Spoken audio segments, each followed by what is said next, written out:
Le miroir du prince de Floralie Reza, épilogue. Drago monta sur une chaise, tendit les bras vers le fond de l'armoire. Tout en haut, bien caché sous de vieilles capes trop petites, il était là.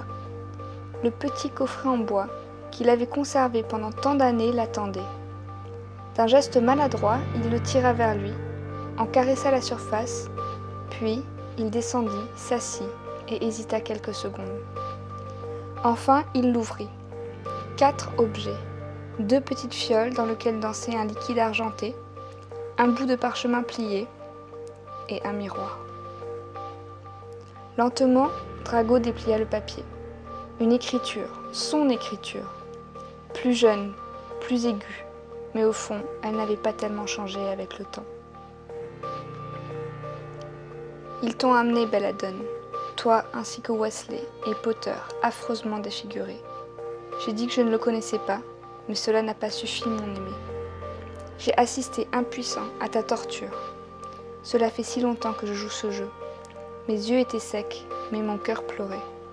Je ne faisais tout simplement pas le poids devant Bellatrix. Il fallait endurer, t'entendre hurler. Je savais que je pourrais vous aider à vous enfuir, si on vous laissait un peu de répit. Et puis c'est arrivé.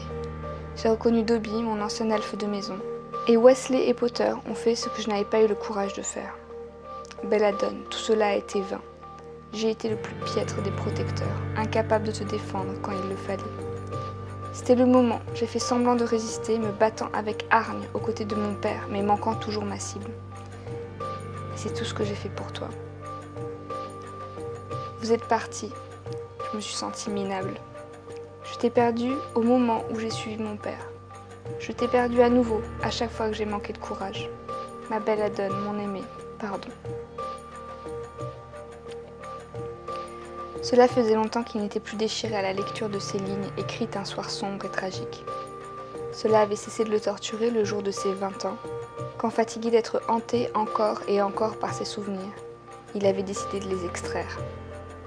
Il ne voulait pas les oublier, simplement éviter la pénible réminiscence remplie de détails.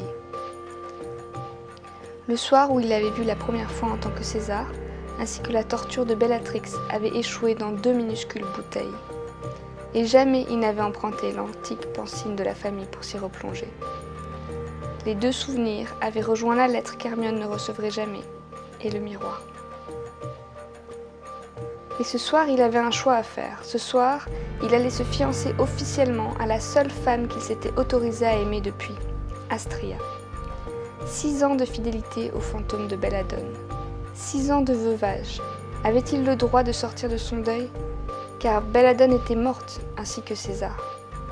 Drago remit chacun des objets dans la boîte, la referma, le loquet grinça. Il se leva et sortit de sa chambre d'enfant. Dévalant les escaliers, il passa devant sa mère qui s'activait en tous sens. Les invités allaient arriver de manière imminente. Rapidement, il rejoignit le jardin où l'air frais l'accueillit.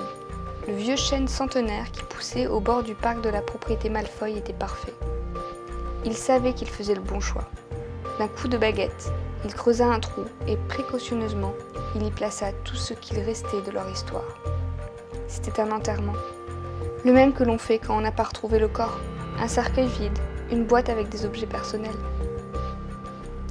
Je t'ai aimé plus que je n'aurais jamais cru pouvoir. Le jour où je suis tombée amoureux de toi, ça a sauvé ma vie. Je veux parler de toi, Hermione Granger, pas de Belladone.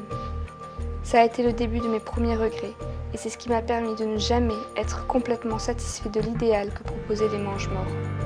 C'est ce qui fait qu'aujourd'hui je suis ici, et pas à Azkaban. Drago marqua une pause. Et je te dis adieu, et je te dis merci, et bien sûr, je te demande pardon. Pardon, Belladone. Drago soupira, recouvrit le coffret de terre. Derrière lui, une ombre se fit, c'était Astria. Drago, qu'est-ce que tu fais demanda-t-elle de sa voix claire. Chérie, tu me laisses 2 secondes? Les dernières, après c'est promis, je serai tout à toi, répondit-il sans détourner la tête. D'accord, tu me rejoins à l'intérieur? Fit cette dernière en retournant vers le manoir. Il était à nouveau seul. Le jeune homme inspira profondément. Il fallait la laisser partir. Sa gorge se serra. Il fallait la laisser partir. Un vent léger se leva. Drago ferma les yeux. C'était bon. Belladone était partie.